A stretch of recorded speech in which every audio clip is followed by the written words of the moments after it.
Dengan kehadiran mereka, baru kita tergila-gila hendak menubuhkan kelab-kelab penyokong PAS di kalangan kafir yang langsung tidak ikhlas terhadap agama suci kita. Wajarkah kita mempercayai orang kafir yang bermuka-muka dan yang mempunyai agenda tersembunyi terhadap Islam? Lebih sedih lagi, sekarang ini sudah berlaku peristiwa di mana apabila orang kafir memberi ceramah di atas pentas kita dengan menggunakan ayat-ayat suci Al-Quran, sedangkan dia seorang penganut Hindu.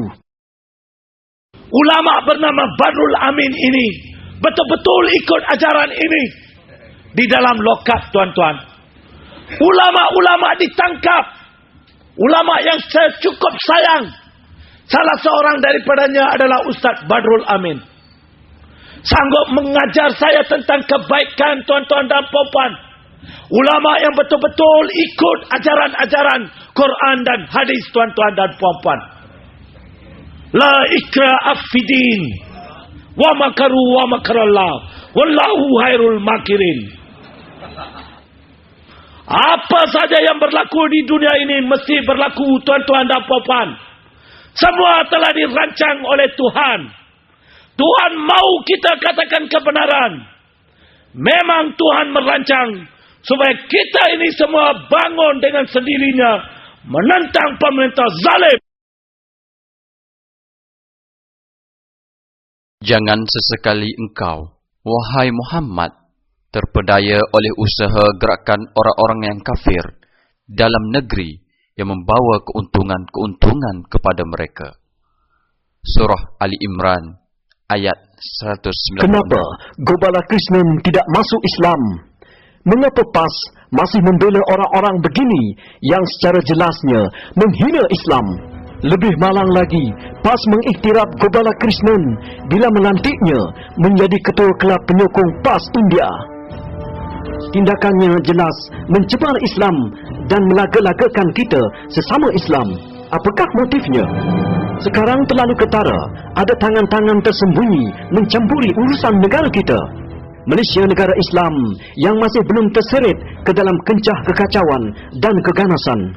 Pemimpin Yahudi, Benyamin Netanyahu, telah mengenal pasti negara ini sebagai satu-satunya negara Islam yang masih terkecuali dari cengkaman mereka selepas serangan ke atas pusat dagangan dunia di New York pada September 2001. Kini dengan bukti-bukti jelas penyusupan, penginapan dan pengaruh Amerika, kemungkinan besar kestabilan dan perpaduan yang wujud sejak 50 tahun kemerdekaan akan musnah sekelip mata.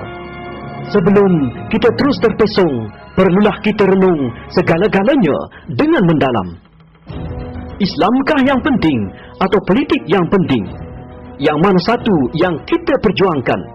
Kitakah yang menguasai PAS atau kita diperkudakan? Kalau tokoh seperti Tuan Guru Niaziz yang masih hidup pun cuba digugurkan, apakah kita perlu terus bersama dengan mereka ini? Adakah PAS sekarang parti politik Islam? Sudikah kita dipergunakan golongan yang rakus, tamak kuasa, yang berdendam kesumat sesama Islam hinggakan sanggup mendewa-dewakan orang kafir seperti Gopala Krishnan? Amat menyedihkan melihat umat Islam dipesongkan begini. Janganlah sampai suatu hari nanti kita dibawa mendengar dan menyokong Yahudi Israel di pentas PAS. Jika ini berlaku, saya percaya ramai yang boleh berfikir yang masih waras akan memulaukan PAS. Malah sekarang ini pun sudah ramai yang cuba mempersoalkan PAS. Kenapa sampai kita menganjurkan majlis di mana bendera negara kita sanggup dibakar?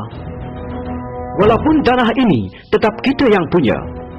Jangan sampai kita terbawa-bawa dengan idea-idea Anwar Ibrahim dan kuncu-kuncunya yang cuba menjadikan parti kita hero kepada anasir-anasir yang masih taat setia kepada India, Taiwan atau Singapura.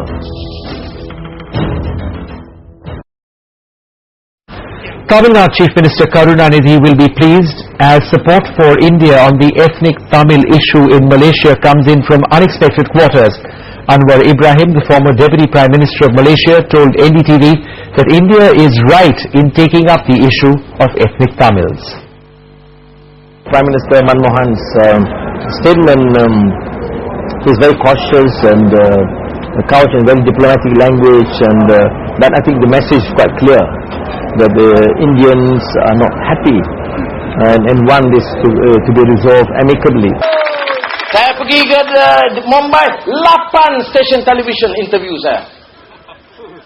Kemudian masa itu Menteri Malaysia pun ada. Siapa dia? Rafidah Aziz.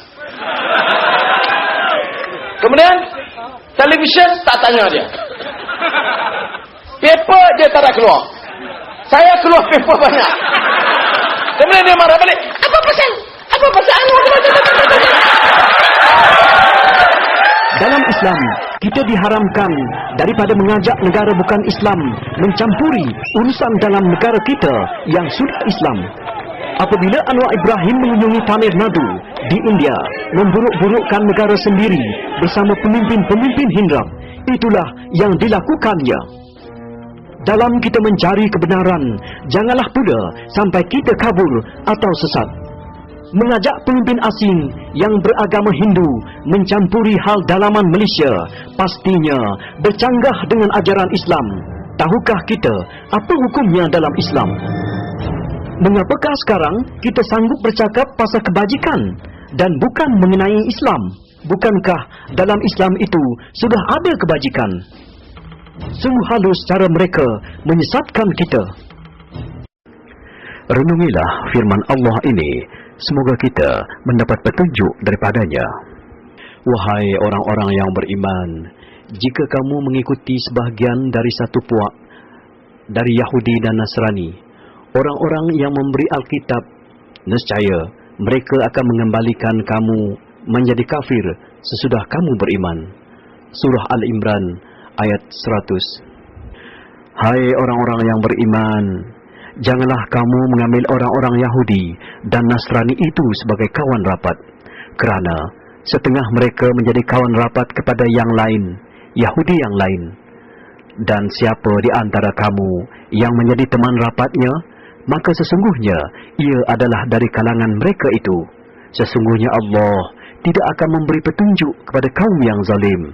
Surah Al-Ma'idah ayat 51.